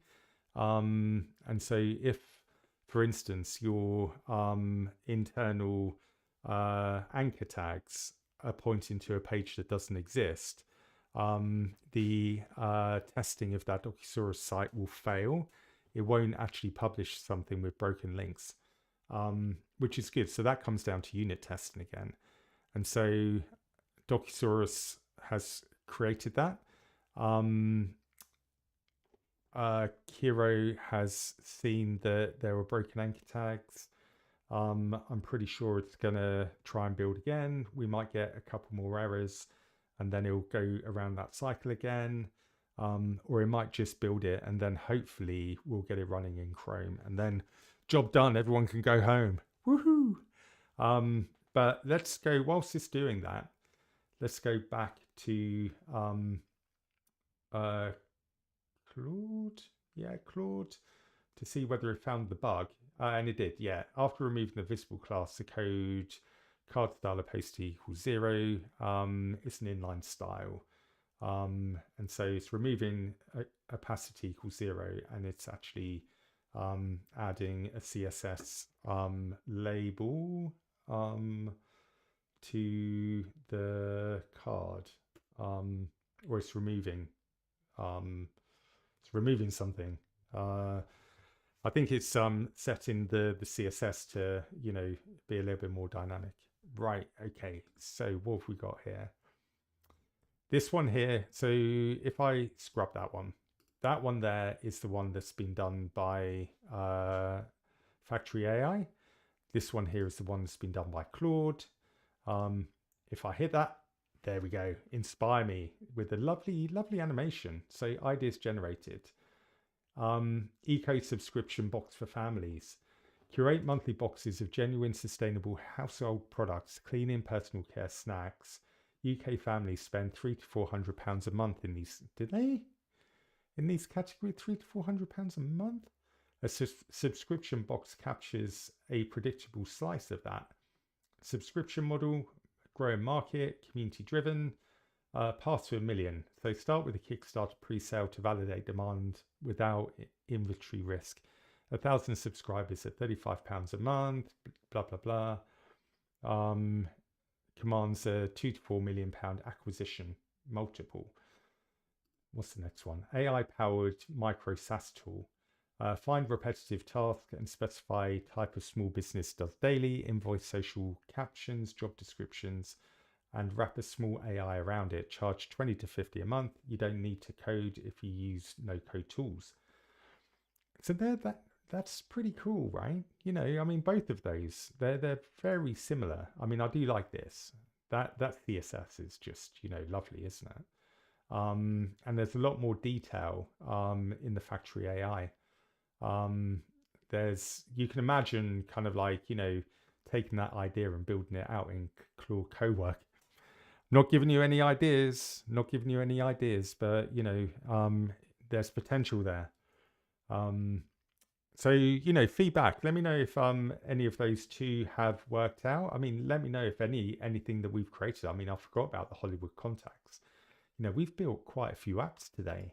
And hopefully Kiro is going to do its thing. The site is done, build is clean. Here's what need to do to see it running. So you've got to do the npm start. So let's ask it to, can you run npm start to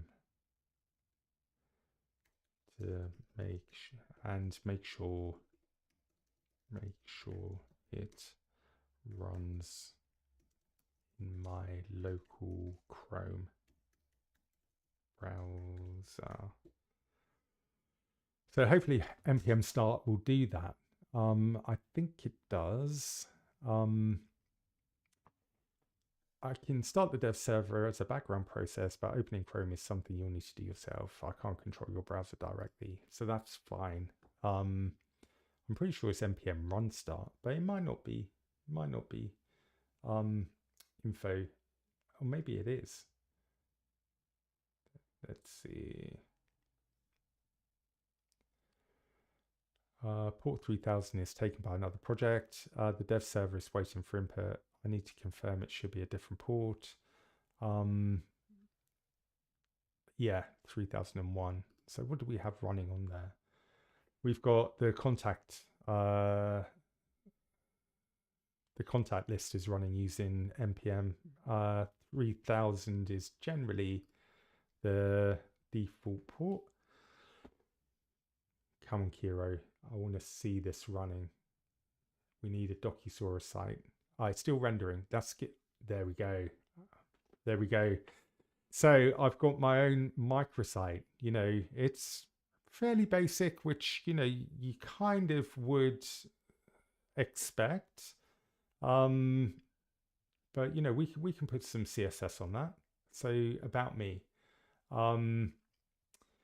I'm head of open source and NatWest Group, Finos governing board member, Finos Community Award winner, and Open UK Top 100 influencer. I founded London JS, a rapidly growing London meetup with over 4,000 JavaScript developers. I believe the transformation of financial services can only be fulfilled when inner source and open source engineering is embraced under 3 pillars. My philosophy is simple. Ditch legacy thinking and focus on intelligent engineering. Systems aren't legacy, they're powerhouses waiting for the right engineers to unlock their potential. The organizations that thrive are those that are building a learning culture, encourage experimentation, and celebrate curiosity at every level. Whether I'm running hackathons where bank executives write code alongside graduate engineers, building open source communities across time zones, or running AI agents on a £100 Raspberry Pi at midnight, I believe the best way to lead is to keep learning. That's pretty cool, isn't it? Right, so I'm going to blow that up so you can see it. Right, so then down on the bottom here, community, open source thrives on community. Here's where I show up. So London JS, visit London JS, governing board member of Finos, go to Finos, Linux Foundation, contributor and advocate, go to the LF, top 100 open technology influencer, go to Open UK. This is pretty awesome.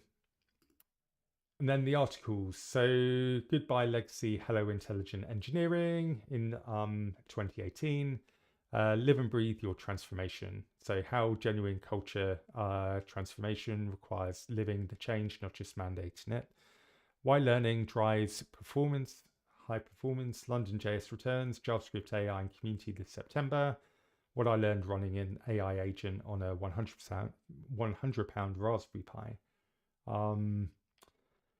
So this is pretty cool, isn't it? So NatWest open source strategy, leading open source strategy and contribution programs in NatWest Group, including Finos ecosystem participation. View on GitHub. So that's going to my GitHub URL. Live content. So my YouTube, and then my TikTok. Wow, it's got a lot out there, isn't it? So all of this has come from my from my LinkedIn info. So it's got GitHub, it's got Twitter, which I don't actually use. So Twitter or X, I'm not on there anymore, but that's fine. TikTok, I am on there. London JS, I am on there. So what's this? Live. Is that what we just looked at? It is. So YouTube, TikTok, and Connect. What is Connect? Unsure. Oh, that's the footer. Oh, that's down the bottom here. So anyway, that's pretty nice, isn't it? That took us all the way there. And I think we have also got a couple of palettes here, or a couple of different themes. Yeah, so we've got a night and day theme. So anyway, that's pretty cool. So I certainly hoped you enjoyed tonight and got a lot from it. We did a lot, admittedly. And, thank you for bearing with me. Maybe I bit off a little bit too much tonight, but actually we got through a lot, so let's think through what we did. So we kicked off Kiro. We engineered a site using spec-driven development. It took longer than we anticipated, but it's not vibe coding. Engineering does take time. And at the end of it, we know that there's not going to be any secrets passed to GitHub. It's actually got all of the legal terminology around the project when it's contributed to open source. It's got all of the specs, it's got the designs, it's got the tasks, written to the repo. So there's an audit trail of what's been done. And so this is a proper engineered piece of software. Might not be the most beautiful or fancy right now, but it's definitely got legs to build on. So thank you, Kiro, for that. Then we did a bit of vibe coding, quite a lot of vibe coding. So we built a telephone contact book, which was pretty awesome. So let's see if we can take a look at these. So we built first of all, we built the Kiro site. Then we built the Hollywood contact site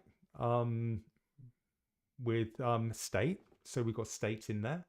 You can add contacts, remove them, edit them. Let's see if we can edit. I didn't actually hit that. So you can edit. So Leonardo DiCaprio, the man. Save that in there. Oh, maybe it's not running anymore. Anyway, then we've got the how to make your first million. So, you know, maybe I'll stick this up on GitHub as well. And, you know, there's plenty of money to go around. So we can all take these ideas and make millions from them. And so this one was done by Droid, so Factory AI. And this one was done by Claude Code. So I'm James. You know, it's amazing to be here with you. Just running through those again because I didn't show you. So Kiro, then we've got Claude, Millionaire Ideas. Then we've got Droid and Factory AI, Million Make Ideas. Then we've got our Hollywood contacts, which was done by Claude Code as well. So spec-driven development all the way through to a bit of vibe coding. I certainly hope you have learned a lot from today. I've learned a lot being here. I've learned how to be more thorough, how to, you know, pass on a bit more knowledge. I definitely want to hear from you. You know, has this been helpful to you? Do you have any questions that you'd like to ask? You can find me and Gergely on LinkedIn. You can subscribe to the Engineering Signal and come along every Sunday night. And then, you know, when this is on our channel, you can watch it back. But anyway, I've been James McLeod. Get well soon, Gergely. I hope you're having a great night recovering. And yeah, everyone, have a fantastic night. See you later.